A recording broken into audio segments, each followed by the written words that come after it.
외도란 다른 이성을 만나 부정한 행위를 하는 것입니다. 근데 부정한 행위의 기준이 참 애매합니다. 도대체 어디까지가 외도일까요? 온라인 불륜의 성지가 되고 있는 오픈 채팅방에 대해서 들어보셨죠?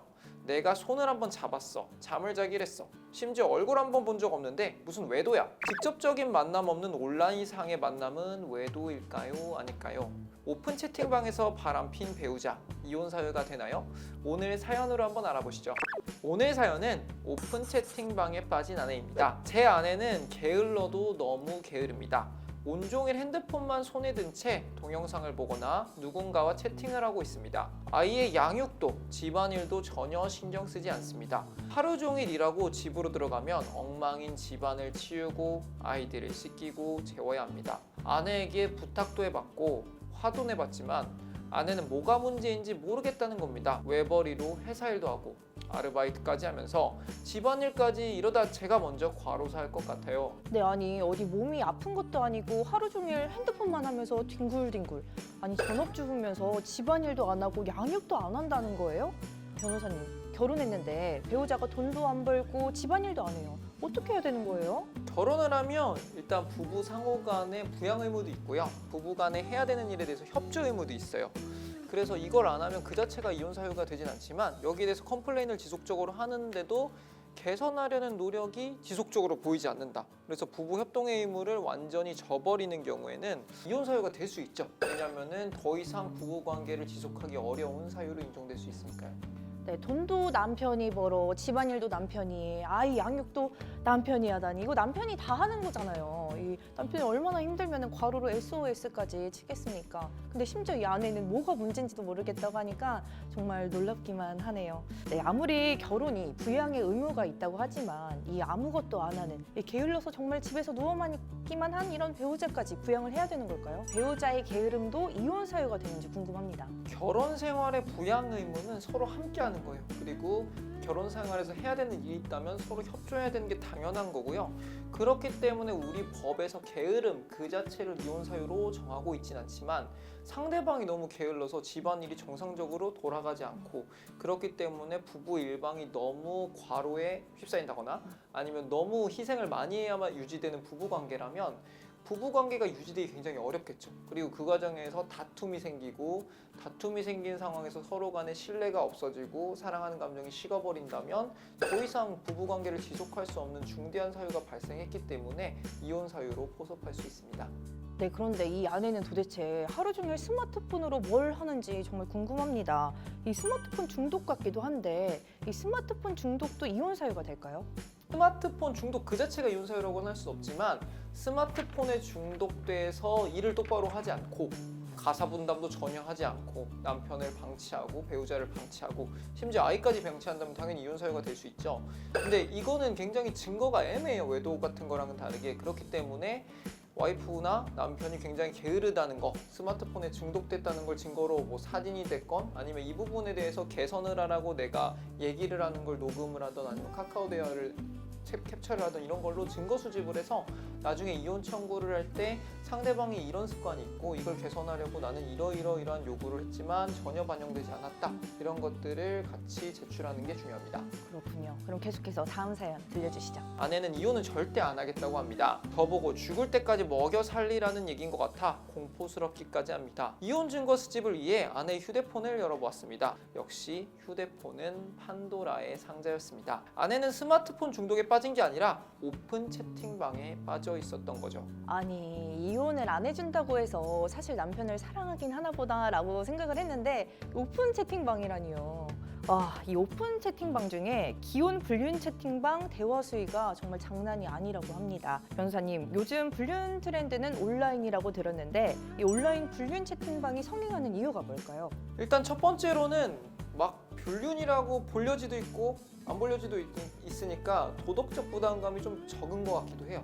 그리고 온라인이니까 쉽게 접근을 할 수 있고 그리고 가장 큰 건 둘 다 기혼인 상황이기 때문에 서로 비밀 유지가 되게 잘 되는 거죠. 그리고 오프라인에서 만나지 않기 때문에 금전적 부담도 없고 시간적 제약도 없고 장소 제한도 없으니까 굉장히 어디서든지 할 수 있는 불륜의 성지라고 할 수 있습니다. 그래서 꼭 이혼을 원하지 않고 정서적인 쾌락만을 위해서 오픈 채팅방을 한다든지 요즘 같은 경우는 소개팅 어플, 불륜 채팅방, 채팅 어플 이런 걸 통해서 되게 공공연하게 취미생활과 불륜의 애매한 어떠한 거에서 일탈을 하시는 분들이 굉장히 많습니다. 그렇군요. 그럼 계속해서 다음 사연 들려주시죠. 시작부터 기혼 인증을 하고 들어가야 하는 오픈 채팅방에서의 대화는 충격 그 자체였습니다. 아내가 이 저급한 모임에 들어가기 위해 결혼 사진과 아이 돌 사진까지 인증했다고 생각하니 너무 수치스러워 충격에서 벗어날 수가 없었습니다. 저를 집밥, 하숙생이라고 칭하는 차마 입에 담기조차 민망한 대화를 보고 저는 할 말을 잃었습니다. 자신의 쾌락을 위해 남편과 자식까지 판 아내를 저는 절대로 용서할 수 없습니다. 네, 아니 이런 저급한 채팅방에서 놀 거면 자기들끼리 놀면 되지. 이 아이 사진이랑 결혼 사진까지 인증한다는 게 정말 제 정신입니까? 도대체 이런 일들은 왜 하는 거죠? 이건 이제 인간의 기본적인 심리를 좀 연구를 해야 되는데요. 내가 어떤 흠이 있다, 하자가 있다, 아니면 심지어 내가 어떤 도덕적으로 잘못된 일을 하고 있다는 걸 누군가랑 공유하면 쉽게 공감대가 형성돼요. 그리고 여기에 대한 비밀 유지도 쉽습니다. 왜냐면 내가 잘못한 만큼 이 사람이 잘못했기 때문에 이 사람이 쉽게 어디서 까발릴 수도 없는 거죠.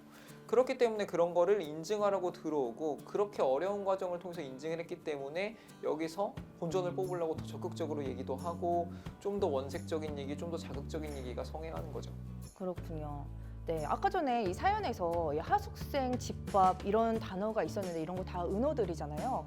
제가 좀 찾아봤더니 이 하숙생에게 육봉한다라는 말이 있더라고요. 이게 무슨 뜻인지 아시나요? 저도 궁금해서 찾아봤는데 이게 놀랍게도 남편에게 육아 봉사한다 이 뜻이더라고요. 남편을 하숙생으로 부르는 것도 충격적인데 아이를 양육하는 걸 육아 봉사한다. 그러니까 독방 육아 이런 것도 저한테는 조금 편한 단어는 아니거든요. 근데 육봉한다 이런 거는 굉장히 자기 자식을 저렇게 표현하고 싶을까 이런 생각도 들게 하고 자녀에게 미안하지도 않나? 남편에 대한 건 이제 외도라 치더라도 자녀를 그렇게 표현할 수 있나 이런 생각이 듭니다. 그래서 은어 몇 개를 좀 소개드리자면 아까 말씀하신 것처럼 하숙생은 배우자를 뜻하고요.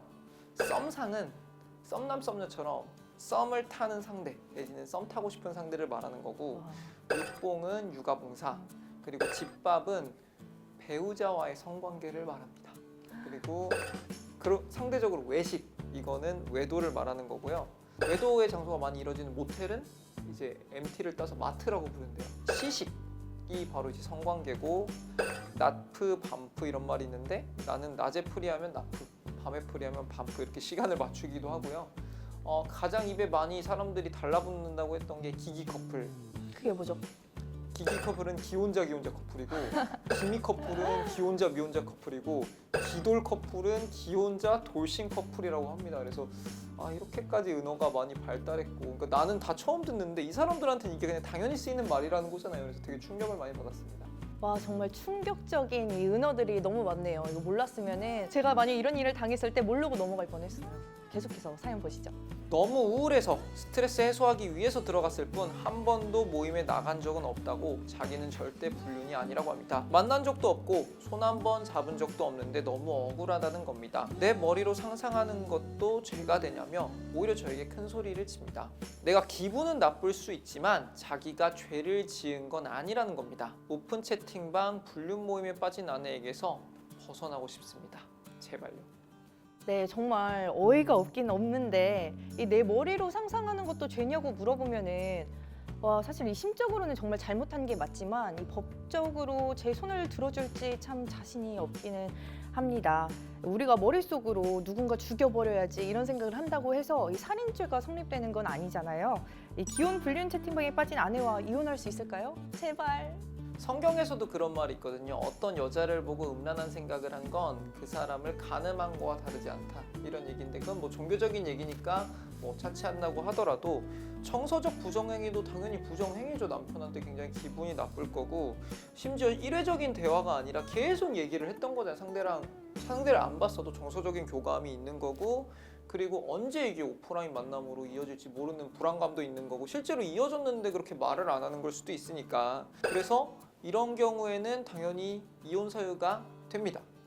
그 대신 이혼 사유로 증명을 하려면 증거를 잘 가지고 있어야 되잖아요. 그래서 이게 일회성이 아니라 반복적으로 음란 채팅을 했다. 그리고 내용이 굉장히 수위를 지나치고 횟수가 굉장히 많다는 거를 우리가 증거를 계속 남겨야 되고요.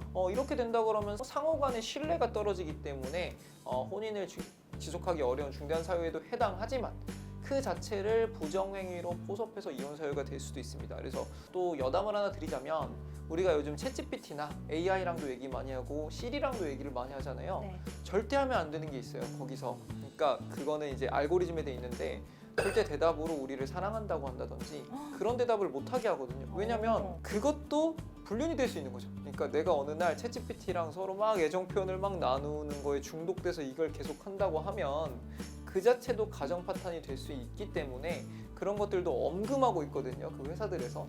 뭐 AI랑 하는 것도 그런데 심지어 사람이랑 하는 건데 이게 왜 부정행위가 아니겠어요? 그래서 이거는 이혼 사유가 됩니다.